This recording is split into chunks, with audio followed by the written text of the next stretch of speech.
Hello guys, मेरे channel पर नए हैं तो subscribe and like comment share जरा करें। मिनिस्टर भाटिया पार्टी हॉल से सीधा घर पहुंच गए। वहां पहुंचते ही उन्होंने देखा कि उनकी प्यारी बेटी ने हॉल का कबाड़ा कर दिया है। हॉल में मौजूद सोफे के कुशन को उसने फाड़कर उनका चिथा बना दिया है। यहाँ तक कि कुशन के अंदर की रुई भी यहाँ वहाँ बेतरतीबी से बिखरी हुई थी। दरअसल अदिति अपने पापा रणविजय भाटिया जी का इंतजार करते हुए हॉल में ही रखे सोफे पर ही सो गई थी। जब मिनिस्टर भाटिया ने अदिति को यूं इस तरह उनका इंतजार करते हुए सोफे पर ही सोते हुए देखा तो उनके चेहरे पर एक प्यारी सी स्माइल आ गई और वे मुस्कुराते हुए अदिति की तरफ ही बढ़ गए। उन्होंने देखा कि अदिति बड़े ही बेरंगे ढंग से सो रही थी।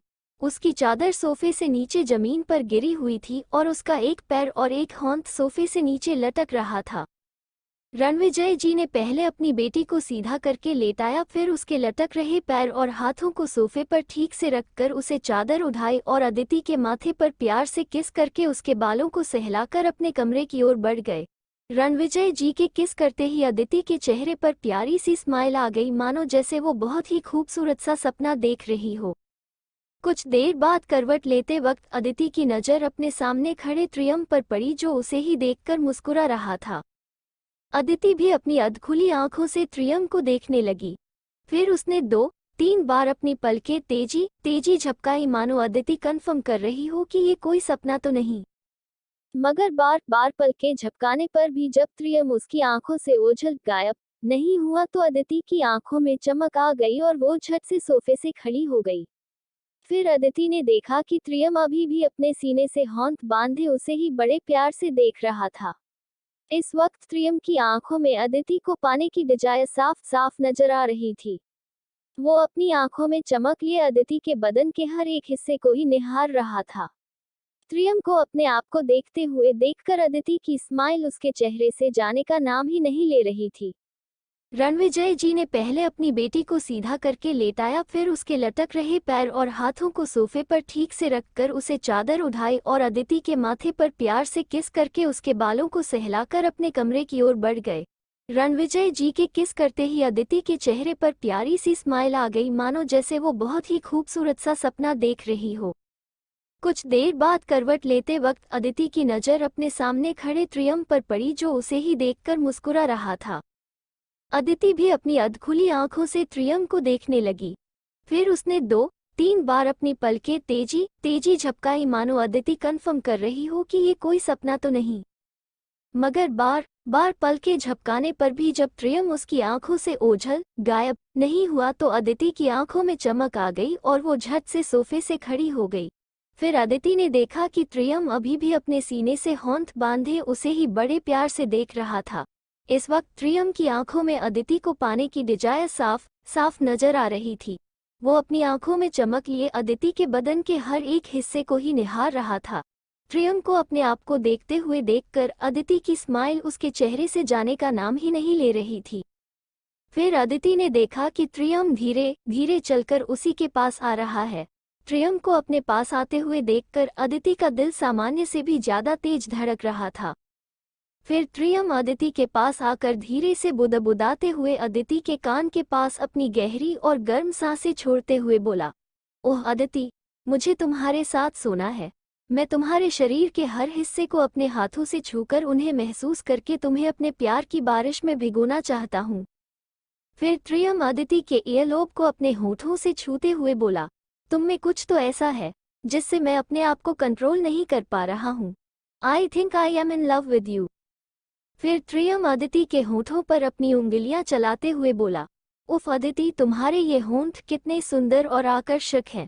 मैं तुम्हारे इन मखमली जैसे मुलायम होठों को अपने होठों से उन पर किस करते हुए उनका सारा रस पी जाना चाहता हूँ। ये सुनकर अदिति की सांसें बहुत तेजी से चलने लगी, जैसे कि उसका सीना ऊपर नीचे होने लगा। इस वक्त अदिति की आंखें बंद थीं। वो इन खूबसूरत लम्हों को अपने अंदर जी लेना चाहती थी। फिर त्रियम अदिति की पलकों को अपने सुर्ख लाल होठों से दोनों पलकों को बारी बारी चूमते हुए बोला, ये तुम्हारी पलकें कितनी घनी और काली हैं। ये सुनकर अदिति की सांसें बहुत तेजी से चलने लगी, जैसे कि उसका सीना ऊपर नीचे होने लगा। इस वक्त अदिति की आंखें बंद थीं। वो इन खूबसूरत लम्हों को अपने अंदर जी लेना चाहती थी। फिर त्रियम अदिति की पलकों को अपने सुर्ख लाल होठों से दोनों पलकों को बारी बारी चूमते हुए बोला, ये तुम्हारी पलकें कितनी घनी और काली हैं। फिर त्रियम अदिति की गर्दन को चूमते हुए उस पर अपनी लंबी और गहरी सांसें छोड़ते हुए बोला, उफ, तुम्हारी ये सुराहीदार गर्दन और तुम्हारी ये बादामी आंखें बस मुझे तुम्हारा दीवाना बना रही हैं। त्रियम के यूं इस तरह प्यार जताने से अदिति सिहर उठी और उसकी पकड़ त्रियम के कंधों पर और मजबूत हो गई। अदिति की धड़कनों की रफ्तार इतनी तेज थी कि त्रियम भी साफ साफ उसकी धड़कनों को सुन पा रहा था। अदिति तो इस वक्त जैसे त्रियम के प्यार में खो सी गई थी। उसे त्रियम का यूं खुद को इस तरह प्यार करना बेहद पसंद आ रहा था। फिर त्रियम धीरे धीरे अदिति के होठों की तरफ बका उसके होठों पर अपने होंठ रखकर उसे बेतहाशा पागलों की तरह चूमने लगा। इस वक्त त्रियम और अदिति दोनों ही अपने सेंस में नहीं थे। त्रियम अपनी उंगलियों से अदिति के शरीर को हर जगह से टच किए जा रहा था। इस वक्त उन दोनों की ये किस लिक और स्मूच में बदल गई थी। फिर त्रियम अदिति के होठों को अपने होठों से आज़ाद करते हुए बोला, ओह अदिति, तुमने मुझे बदल दिया है। मुझे ऐसा लगता है कि जैसे तुमने मुझे अपने मोहपाश में बांध लिया हो। मगर तुम में इतनी कशिश क्यों है कि मेरा शरीर बस तुम्हारे अंदर समा जाने को बेताब हुआ जा रहा है। मेरी लाइफ में बहुत सारी खूबसूरत औरतें हैं, मुझे उन्हें देखकर कभी भी किसी भी तरह की दीवानगी महसूस नहीं हुई। Oh Aditi, you are too hot. I want to kiss you. I want to sleep with you. Oh my god Aditi, you are so beautiful. I cannot live without you। फिर त्रियम अदिति के होठों को अपने होठों से आज़ाद करते हुए बोला, ओह अदिति, तुमने मुझे बदल दिया है। मुझे ऐसा लगता है कि जैसे तुमने मुझे अपने मोहपाश में बांध लिया हो। मगर तुम में इतनी कशिश क्यों है कि मेरा शरीर बस तुम्हारे अंदर समा जाने को बेताब हुआ जा रहा है। मेरी लाइफ में बहुत सारी खूबसूरत औरतें हैं, मुझे उन्हें देखकर कभी भी किसी भी तरह की दीवानगी महसूस नहीं हुई। ओह Aditi, you are too hot. I want to kiss you. I want to sleep with you. Oh my God. Aditi, you are so beautiful. I cannot live without you। फिर अदिति भी अपनी सेडेक्टिव आवाज में त्रियम के कंधों पर अपने होंठ रखते हुए बोली, मैं भी तुम्हारे बारे में सोचना बंद नहीं कर सकती। जब से तुम्हें देखा है बस तब से ही तुम्हें पाने के ख्वाब देखने लगी हूँ। मैं ये सोचकर ही एक्साइट हो रही हूँ कि अगर तुम आज मेरे बगल में सो रहे होगे तो मैं क्या करूँगी। तुम बस इतने हॉट हो कि तुम मुझे अपने फिगर से ही पागल कर देते हो। मेरा दिल करता है कि मैं तुम्हें दीवार के सहारे टिकाकर बस घंटों तक तुम्हें किस करती रहूं। हाँ, मैं भी बड़ी ही बेचैनी से तुम्हारी हार्डनेस को अपने सॉफ्टनेस पर महसूस कर तुम्हारे शरीर को अपने अंदर फील करना चाहती हूँ। मैं तुम्हें अपनी लव लाइफ बनाना चाहती हूँ। इतना कहकर अदिति भी एक बार फिर अपने होठों को त्रियम के होठों से ब्लॉक कर देती है। काफी देर तक किस करने के बाद अदिति त्रियम के होठों को छोड़कर लगातार उसके गले, चिक्स और होठों पर दीवानों की तरह किस किए जा रही थी, जिसमें त्रियम भी अदिति का पूरा साथ दे रहा था। फिर अदिति किस करते हुए ही त्रियम का जैकेट तुरंत उतार कर फेंक देती है और अपने क्रॉप टॉप को भी उतार कर फेंक देती है। फिर उसे सोफे पर धक्का देकर खुद उसके ऊपर आकर तेजी से उसके गले तो कभी अदिति के सीने की क्लीवेज पर किस करता है, तो अदिति भी त्रियम की बेकरारी समझते हुए उसे पलटकर उसके नेक पर किस करने लगती है और फिर उसके पूरे मसल्स पर उंगली फिराते हुए सेडेक्टिव आवाज में उसके कानों के पास जाकर कहती है, और baby, you are looking so sexy and I know you are satisfy about me. Triyam तुरंत अदिति को पल कर देता है और उसकी ब्रा को निकाल कर फेंकते हुए उसके ब्रेस्ट को सहलाते हुए कहता है, यस बेबी, मैं तुम्हें निराश होने नहीं दूंगा, चिंता मत करो। ये कहकर त्रियम अदिति के सीने को अपने मुंह में लेकर चूसने लगता है, तो वहीं अदिति भी इस एहसास को महसूस कर बेचैनी से कराह रही थी। फिर त्रियम धीरे धीरे अदिति के सीने से नीचे की ओर बढ़कर उसके पेट और नाभि पर किस करने लगता है। फिर त्रियम अदिति की नाभि में उंगली डालकर उसे ऊपर नीचे करके उसकी गहराई को नापने लगता है। अदिति त्रियम की इस हरकत से शर्म के मारे सोफे पर करवट लेती है। तभी एक धड़ाम की आवाज के साथ अदिति की नींद खुल जाती है। नींद खुलने पर अदिति देखती है कि वह सोफे से नीचे कारपेट पर गिर गई है। फिर त्रियम धीरे धीरे अदिति के सीने से नीचे की ओर बढ़कर उसके पेट और नाभि पर किस करने लगता है। फिर त्रियम अदिति की नाभि में उंगली डालकर उसे ऊपर नीचे करके उसकी गहराई को नापने लगता है। अदिति त्रियम की इस हरकत से शर्म के मारे सोफे पर करवट लेती है। तभी एक धड़ाम की आवाज के साथ अदिति की नींद खुल जाती है। नींद खुलने पर अदिति देखती है कि वह सोफे से नीचे कारपेट पर गिर गई है।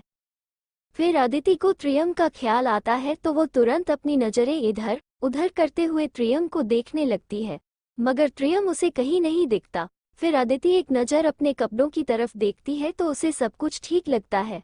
अदिति अपने सिर पर चपेट लगाते हुए बोली, व्हाट द हेल, ये सपना था। उफ यार, मैं उसके कितना क्लोज थी, पता नहीं मेरा ये सपना कब पूरा होगा। इतना कहकर अदिति शर्माकर अपना चेहरा ब्लैंकेट से ढक लिया और उसे ओढ़कर दोबारा से सो गई। अदिति के लिए इस दुनिया में अगर कोई अच्छा काम था तो वो था सोना और खाना। कुछ ही देर बाद अदिति का अलार्म बजा। काफी देर तक बजने के बाद बेचारा अलार्म भी थक हार कर खुद ही बंद हो गया, मगर अदिति को इसका कोई होश ही नहीं था। वो तो मुर्दा ऐसी पड़ी थी। दरअसल अदिति को हमेशा सुबह रणविजय जी ही जगाते थे, मगर रात को लेट में आने की वजह से वो भी अभी तक सो रहे थे। सुबह के 9 बजे से अदिति का मोबाइल काफी देर से 10 बजे ही जा रहा था। अदिति की फ्रेंड जूली अदिति को पागलों की तरह कॉल पर कॉल किए जा रही थी, पर अदिति के कानों को तो जैसे कोई फर्क ही नहीं पड़ रहा था। उल्टा उसे देखकर तो ऐसा लग रहा था जैसे फोन की घंटी अदिति के लिए लोरी का काम कर रही है। सुबह के 9 बजे से अदिति का मोबाइल काफी देर से 10 बजे ही जा रहा था। अदिति की फ्रेंड जूली अदिति को पागलों की तरह कॉल पर कॉल किए जा रही थी, पर अदिति के कानों को तो जैसे कोई फर्क ही नहीं पड़ रहा था। उल्टा उसे देखकर तो ऐसा लग रहा था जैसे फोन की घंटी अदिति के लिए लोरी का काम कर रही है। फिर अदिति की नींद रणविजय जी के जगाने से खुली, मगर तब तक तो अदिति कॉलेज के लिए काफी ज्यादा लेट हो चुकी थी। जब अदिति ने टाइम देखा तो हड़बड़ाकर सोफे से उठी, पर जल्दबाजी में पैर कारपेट पर फंसने से एक बार फिर से गिर पड़ी। रणविजय जी ने अदिति को फिर से उठाया तो अदिति सॉरी पापा देर हो रही है बोलकर फ्रेश होकर बिना नाश्ता किए तुरंत कॉलेज चली गई। इस वजह से रणविजय जी और अदिति की कोई बात ही नहीं हो पाई, क्योंकि ये अदिति का रोज का था। अब आप लोग सोच रहे होंगे कि अदिति को तो कॉलेज पसंद नहीं था। फिर दरअसल बात यह है कि कुछ दिनों पहले ही अदिति का टेस्ट हुआ था, तो आज उसका रिजल्ट अनाउंस होना था। कुछ समय बाद विश्वभारती यूनिवर्सिटी, काल्पनिक नाम। आज कॉलेज में काफी ज्यादा सन्नाटा था। सारे स्टूडेंट्स के चेहरे पर डर साफ साफ देखा जा सकता था। हाल ही में यूनिवर्सिटी में मैथ्स का टेस्ट लिया गया था, जिसका आज रिजल्ट आना था। मगर अदिति इन सबसे बेखबर अपनी ही बातों में लगी हुई थी कि इतने में ही क्लासरूम का गेट खुलता है। गेट खुलने के साथ साथ सभी के दिल की धड़कनें भी बढ़ती जा रही थी। गेट खुलने पर एक हैंडसम सा हट्टा कट्टा आदमी अंदर आया, जिसकी उम्र कुछ 26 साल के आसपास होगी। उसके हाथ में सभी स्टूडेंट्स के रिजल्ट्स थे, जिसे आज वो बांटने वाले थे। उस आदमी के चेहरे पर कोई भी एक्सप्रेशन नहीं दिखाई दे रहे थे, जिससे सभी स्टूडेंट्स ये अंदाजा नहीं लगा पा रहे थे कि उस आदमी के दिमाग में क्या चल रहा था। आज कॉलेज में काफी ज्यादा सन्नाटा था। सारे स्टूडेंट्स के चेहरे पर डर साफ साफ देखा जा सकता था। हाल ही में यूनिवर्सिटी में मैथ्स का टेस्ट लिया गया था, जिसका आज रिजल्ट आना था। मगर अदिति इन सबसे बेखबर अपनी ही बातों में लगी हुई थी कि इतने में ही क्लासरूम का गेट खुलता है। गेट खुलने के साथ साथ सभी के दिल की धड़कनें भी बढ़ती जा रही थी। गेट खुलने पर एक हैंडसम सा हट्टा कट्टा आदमी अंदर आया, जिसकी उम्र कुछ 26 साल के आसपास होगी। उसके हाथ में सभी स्टूडेंट्स के रिजल्ट्स थे, जिसे आज वो बांटने वाले थे। उस आदमी के चेहरे पर कोई भी एक्सप्रेशन नहीं दिखाई दे रहे थे, जिससे सभी स्टूडेंट्स ये अंदाजा नहीं लगा पा रहे थे कि उस आदमी के दिमाग में क्या चल रहा था। अंदर आते ही सभी स्टूडेंट्स एक साथ गुड मॉर्निंग सर। प्रोफेसर अपनी कड़क आवाज, good morning students, please take your seat. कुछ ही देर में सबके हाथ में सबका टेस्ट पेपर था और एक लड़की सिर झुकाए सर के सामने खड़ी थी। कांग्रेचुलेशन, आप फिर से फेल हो गई मिस भाटिया, नाम रोशन कर दिया आपने तो, विनायक सर ने लगभग पेपर अदिति के मुंह पर फेंकते हुए कहा। इससे पहले के पेपर इधर उधर जमीन पर गिरते अदिति ने 80 की स्पीड से पेपर पकड़ लिया। पेपर के एक तरफ बड़े लाल रंग में एफ लिखा हुआ था, जो साफ साफ चुगली कर रहा था कि अदिति एक बार फिर से फेल हो चुकी है। अदिति पेपर को देखकर अजीब तरह से मुंह बना रही थी। मानो उसको पहले से ही इन सब का अंदाजा हो। अदिति को इन सब से कोई फर्क नहीं पड़ रहा था। ये उसके लिए कोई नई बात नहीं थी। वो अपने कंधे उचकाकर एक गहरी सांस छोड़ते हुए उसी टोन में बोली, तो मैं क्या करूं सर? विनायक सर, बिफरते हुए, are you serious miss Bhatia? बेचारी अदिति को तो शायद इन सब की आदत ही हो गई थी। विनायक सर, बिफरते हुए, are you serious miss Bhatia? बेचारी अदिति को तो शायद इन सब की आदत ही हो गई थी। फिर अदिति ने भी विनायक सर को उसी टोन में जवाब दिया, देखिए सर, सीरियस शब्द से आपका क्या मतलब है? अदिति की इस बात पर विनायक सर ऐसे देखने लगे जारा को कि जैसे वो किसी बेवकूफ को देख रहे हों। इस वक्त पूरे क्लासरूम में शमशान घाट जैसा सन्नाटा छाया हुआ था। फिर अदिति अपने आप को करेक्ट करते हुए आगे बोली, देखिए सर, मुझे नहीं लगता कि हमारी नॉर्मल लाइफ में लोग कैलकुलम का इस्तेमाल भी करते होंगे, तो इसलिए सर डिफरेंशिएशन और इंटीग्रेशन पर टाइम वेस्ट क्यों करूं मैं? सर एक और बात कहूं, जब से ये इंटीग्रेशन देखा है ना मैंने, आपके सर की कसम, तब से ही सर, तब से मुझे कंखजूरे भी इससे ज़्यादा क्यूट लगने लगे हैं। Vinayak sir, are you in sense miss Bhatia? ये क्या बहकी बहकी बातें कर रही हैं आप, और ये क्या कंखजूरे एंड आयल? अदिति ने विनायक सर की बातों का कोई जवाब दिया, क्योंकि अदिति के पास अब कोई जवाब ही नहीं था तो बेचारी क्या बोलती। एग्जाम से एक रात पहले तक अदिति ट्रियम के इंस्टाग्राम प्रोफाइल देखने में बिजी थी। आखिर ट्रियम की शर्टलेस पिक्चर्स ने उसकी नींद जो उड़ा दी थी।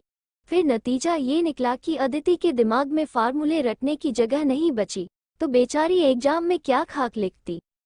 अदिति ने विनायक सर की बातों का कोई जवाब दिया, क्योंकि अदिति के पास अब कोई जवाब ही नहीं था तो बेचारी क्या बोलती।